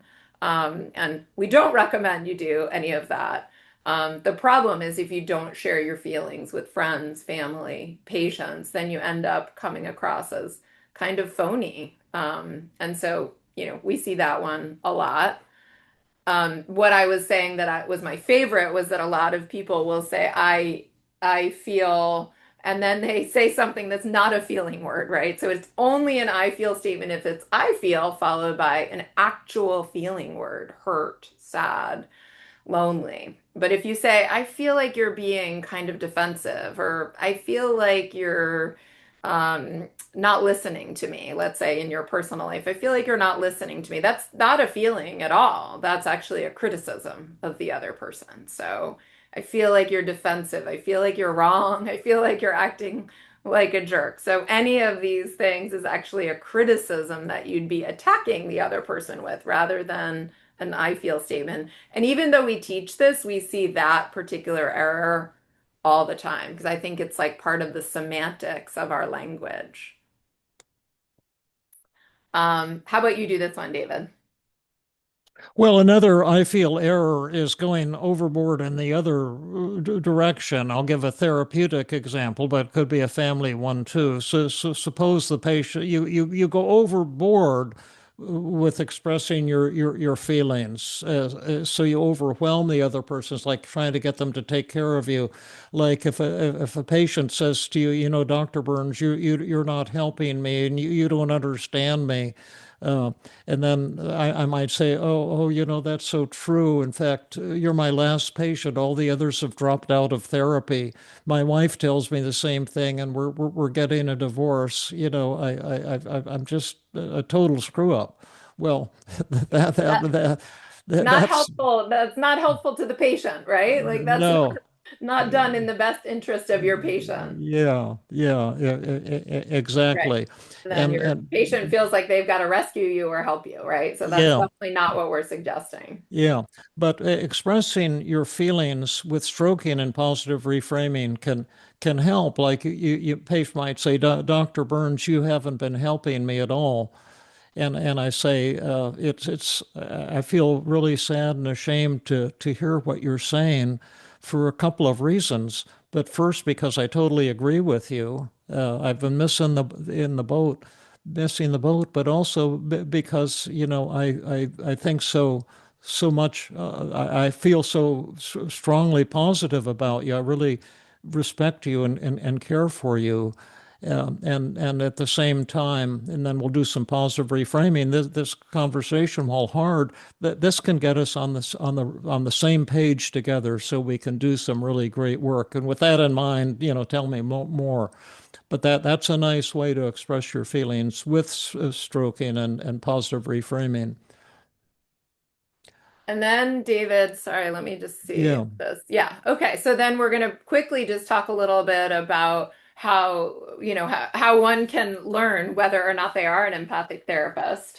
Yeah, because there's two steps, and we hinted at the beginning, is the hint that most therapists, in fact, nearly all therapists, are not very empathic. We think we are, but we're not. And the general public, family members, it's the same thing. Now, just looking at therapy for the moment, if you know, once you find out that you're failing in therapy, that's step one, to have the courage to know. And then the second thing is, how am I then going to develop some good or even world-class therapy skills? And so this is the measurement. And so this is the empathy scale I created years ago, and we still have every patient fill it out at the end of every session. Now, look closely at this. It goes from not at all to completely true. And this person gave you this rating at the end of the therapy session, completely true on 4 items and very true on number 5. So out of a perfect score of 19, out of 20, you got a 19. And then let me just ask people in the audience, what would you think of if you got this score from your patient? Maybe people could put in the chat what they think, and then I'll tell you what this score Yeah, actually so just means. tell us if you got this score, what would you be feeling? So we've got one, I'd feel good about it. We've got one saying wonderful, awesome, others saying it's a failing grade. So Yeah. Well, the so correct yeah. answer is it is if we can go to the next one. Yeah.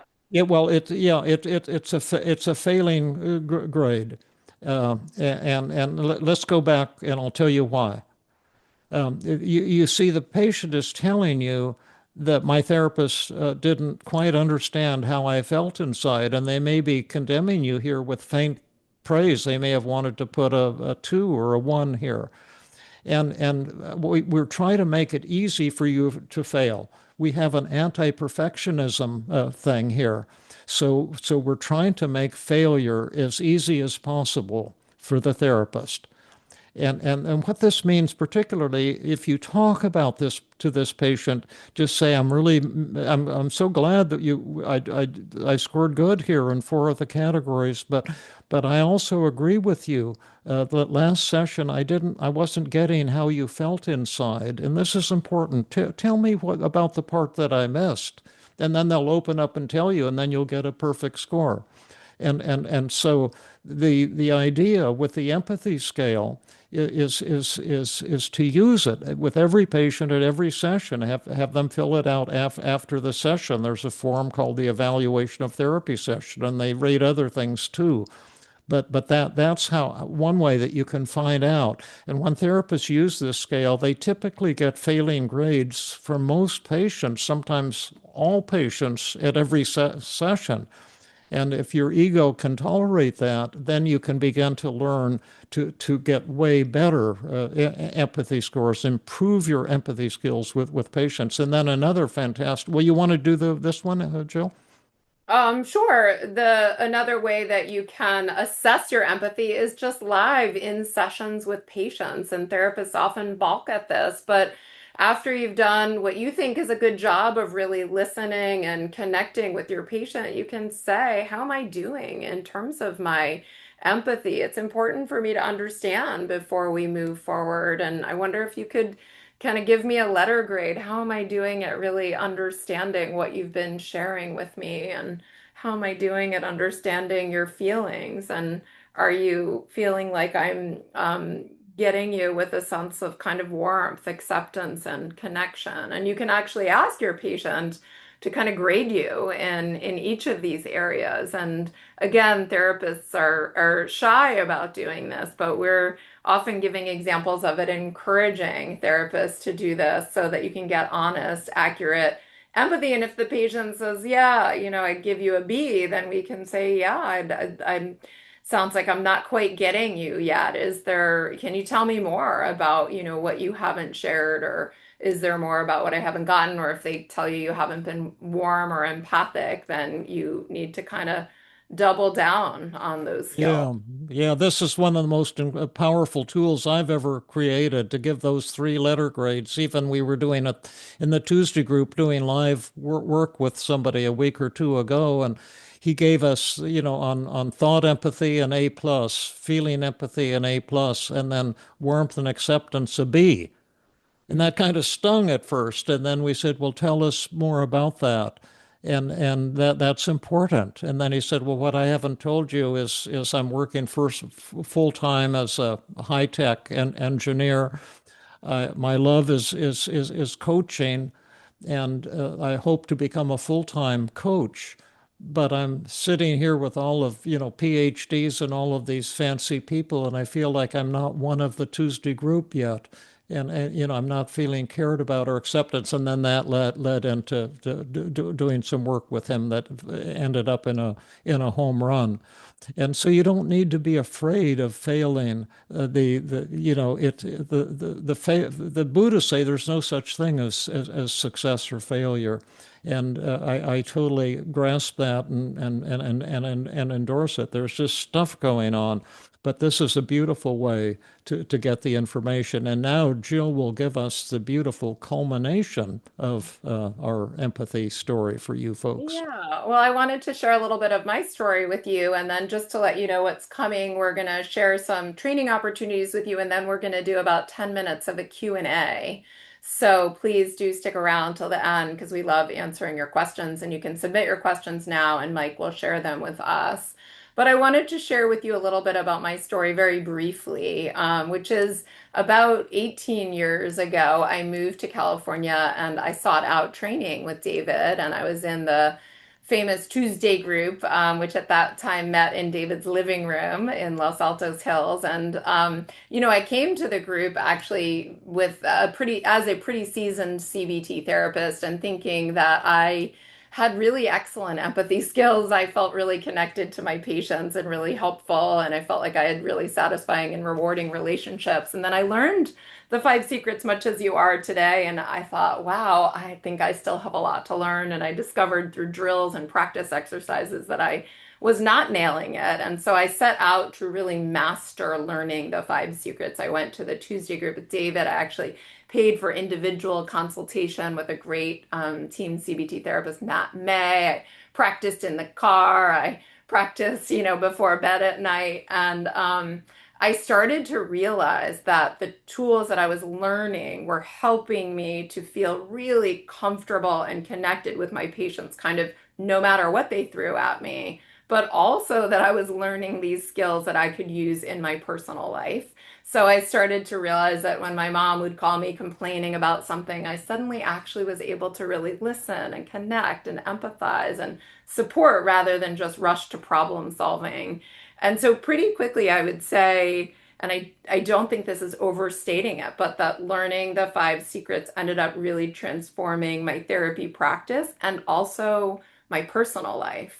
And then I discovered that it wasn't only helpful in these two realms, but that I also now had a toolbox that I could teach my patients for learning how to connect with their friends and family members. So my experience with the five secrets was that it was very challenging to learn, that it took a lot of hard work, but also that it was really transformative for me. And so I'm kind of hoping that's where we leave you at the end of the webinar, which is recognizing that there's a lot of work to be done, but that there's so much kind of beauty and transformation available in learning these empathy skills. And so I'm actually going to right now just lead quickly into kind of sharing, if you've liked what you've heard today, kind of where you could go from here, and David will tell you a little bit. But then we're going to come back and do some Q&A. So we're just going to spend a few minutes sharing some opportunities with you. So kind of now that you've gotten a taste of the TEAM-CBT model, specifically just the empathy skills, we'd love to invite you to join our brand new, like as of today, program that's called CBT All Access. And it's a monthly subscription program that's now our most kind of efficient and economical way for therapists to become really exceptional. So over the years that I've been teaching and supervising and training therapists, I've heard from so many of you that you want a place to practice and get feedback, that you want mentorship from seasoned therapists, that you want to join a community because private practice can feel isolating, kind of even when you're thriving. And so we've created something that brings all of that together kind of in one monthly subscription. And actually, I'll go back and just say that the CBT All Access membership includes live practice and consultation groups. It includes certification. The Fast Track to Level 3 course is included in it, and that begins in January 26th. It includes a curated home study CE library, including 20 plus hours of content. It includes special events and a supportive community. And it's all $115 a month, and we have kind of the link that you can join. And we would love it if you joined. And then I'll just mention, because most people know of the Fast Track course, but essentially the monthly membership includes the Fast Track course. And the Fast Track course is an opportunity for you to not only do home study, but actually join us weekly for practice groups. So very much what you saw today, drills with feedback, deliberate practice, coaching, etc. And I won't go through this slide, but you learned a little bit about the five secrets today. There's so much more that you could learn from us, from the TEAM-CBT model. And these are actually just a listing of some of those methods. So we hope you're interested in joining the All Access. We'd love to see you there. And I'll also mention that it's a monthly fee. You can cancel at any time, and you can even get your money back if you're not super happy within the first 30 days. And now I want David to have a minute to talk about the app. Well, yeah, one of the cool things, we've got this Feeling Great app, and one of the things in there is something I call the Love Bot. And you saw the practice going on and how powerful that was during the workshop. And actually, if you can practice with your son or daughter or a colleague, if you're a therapist, those are the kind of exercises we do all the time, like in our free weekly training group at Stanford. But if you don't have access to that, or if you're just interested, you can go to the Love Bot, and it will practice the five secrets with you and give you feedback endlessly. It has more stamina than any human being. So this is a really cool thing, and you can download it for free. We're giving out free subscriptions to it right now. We have been all summer.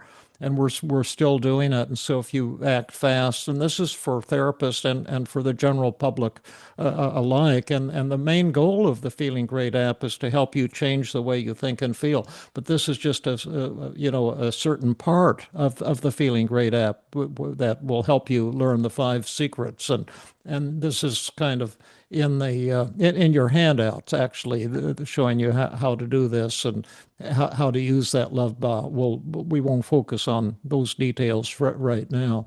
And then I'll mention just before we go into the Q&A, which we're going to do now, again, if you're a therapist and you registered to get CE credit today, then you'll get an email shortly with a link to complete the mandatory CE survey. If for some reason you didn't register, but you really want CE credit, then I said send an email to certification@feelinggoodinstitute.com. That's at the bottom of this slide, and we will see if after the fact we can have you pay and get your CE survey and certificate. I'm not sure if that's possible. This is the first time we're doing this.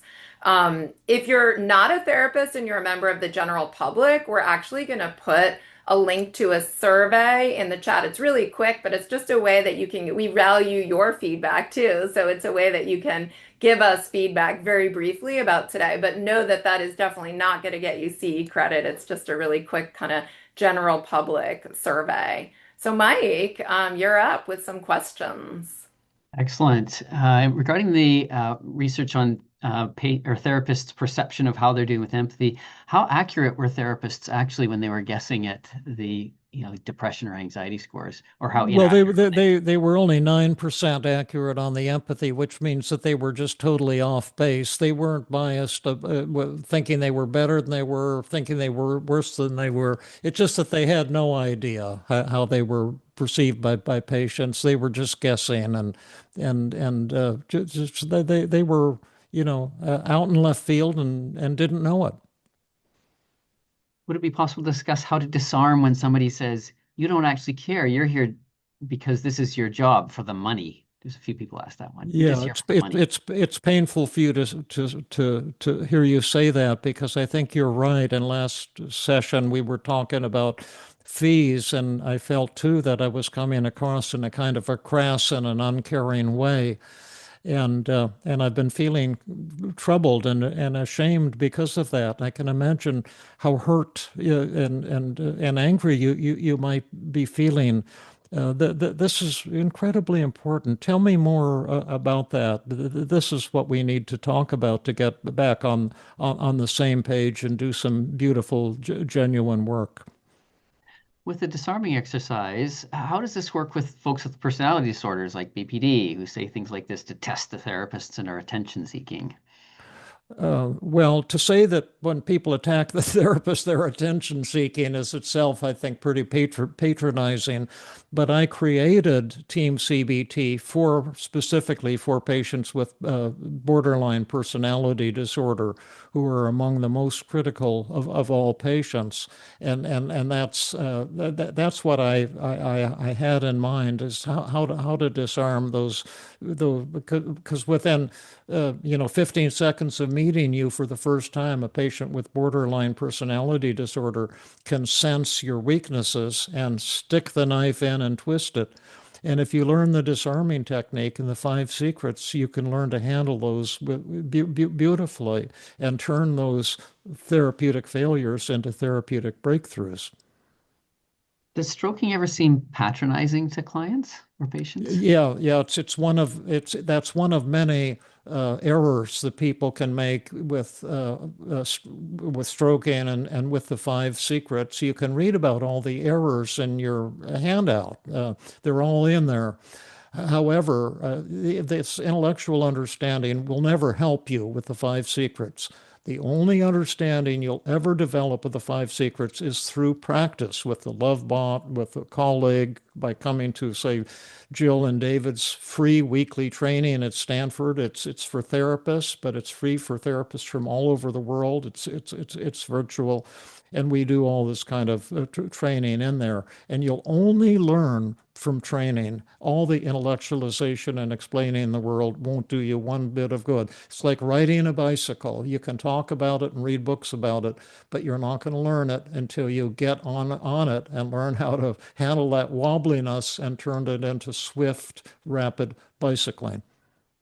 There's a few that aren't therapists have been asking this question. I think I'll just answer it and they say, what else can we do? Learn about this. And I'm going to put a plug in for David's book, Feeling Good Together. All of the information that you've seen today is in the book, Feeling Good Together. And I know when I first read it, it was mind blowing to me. And my first thought was, oh, my wife needs to read this. Yeah, right. Which sort of then I had to reread it a few more times to get the point. Yeah. That was my Bible, actually, Mike. When I was telling my story, I don't think I shared that, but I had bought Feeling Good Together, and had it on my nightstand. And my favorite thing about it is the first half describes the five secrets. The second half actually describes particular scenarios, how to deal with a narcissist, how to deal with someone who's competitive, how to deal with a complainer. And again, just not how, how to respond empathically. And I Teenager found that that doesn't want to incredibly talk. helpful. Yeah, Yeah. yeah.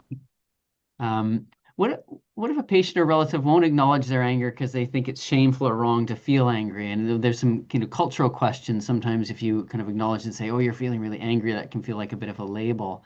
I imagine you're pretty angry right now, and then they reply, "They're not angry." How do you respond to that? Well, one way that how you do these things, it's the all the art is in the details, and what I often say is, my goodness, you just said, you wonder how I could help any patient that I haven't helped you, or it could be your son or daughter too, but you can say I can imagine how upset you're feeling, and you're hurt and disappointed in me.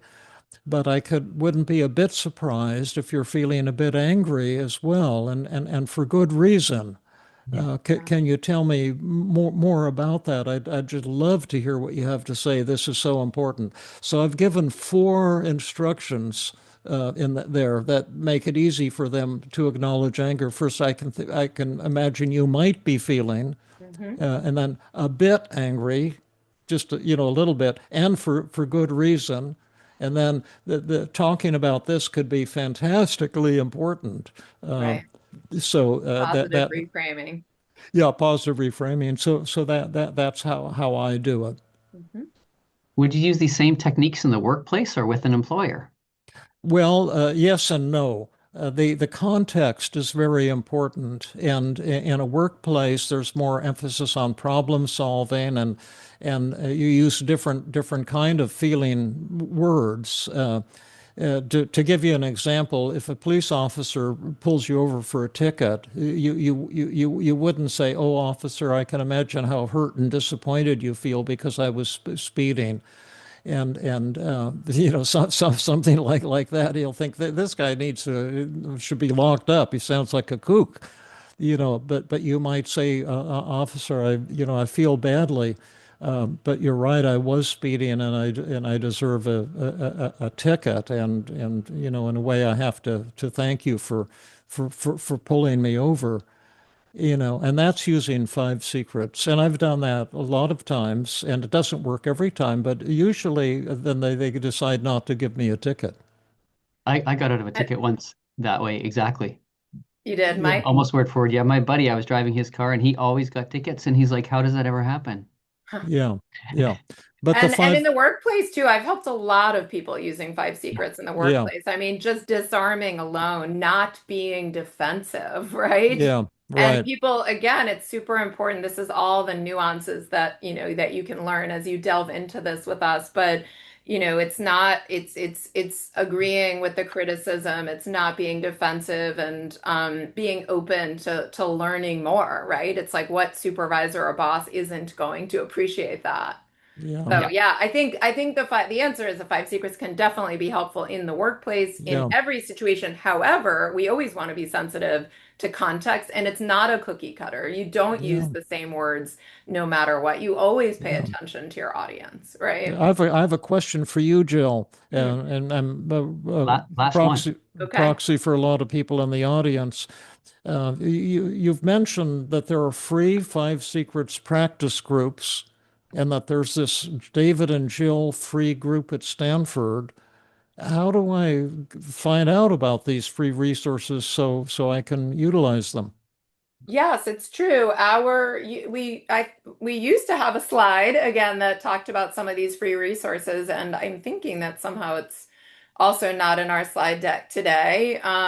But specifically, if you're just talking about the Tuesday group, I can put the contact information for the person in the Tuesday group in the chat box, right? It's I also just added links Uh, to, you can find some of this under our website, under ongoing training and external trainings. If you go to the FGI yeah, website, it's there. And I also put David's website as well as the toolkit and the And app link. yeah, I'm adding the edwalton100 at gmail.com. If you're a therapist and you're interested in joining the Tuesday group, it's not a drop-in group. It's a weekly Commitment. commitment to come and show up right. every Tuesday on Zoom. Yeah, and can But we yeah, put a link to all the support groups on yep, Rhonda's website as yep, well? The yep, They can free access that support groups. Yeah. through our website at FGI. We've got a link there in that. yep, we do. We have it on the FGI website for sure, the link to the free support groups as well. Oh, okay. Yeah. So On, we do have to wrap up. And I put this slide up early, David, because people were asking for the link to the app. And so I put this slide up with the app and the how to join CBT All Access. So let me just finish by saying thank you so much to everyone for joining us today, and especially thank you to Katie and Chris for enriching all of our experience today. We are really glad that everyone joined us, and whether you're a therapist or someone looking for help for yourself or to be a better empathic listener to people in your life, we're really, really glad that you joined us today. We hope to see you again in the future. And I'm always thrilled and honored to teach with you, David, and really appreciate your support, Mike. So thank you to everyone, and hope that you all have a wonderful day. Yeah, I thank you all for supporting us, and I love you, Jill and Mike, and thank you, More Cats, for making these fantastic free events possible. And we have more exciting ones coming up, and it means the world to us that you come, and Chris, that you came and shared your tears. You were the exclamation point on today's learning. love you Absolutely. too, David, and appreciate the gift that you've given to all of us. And hope to see everybody in January. Okay, happy holidays.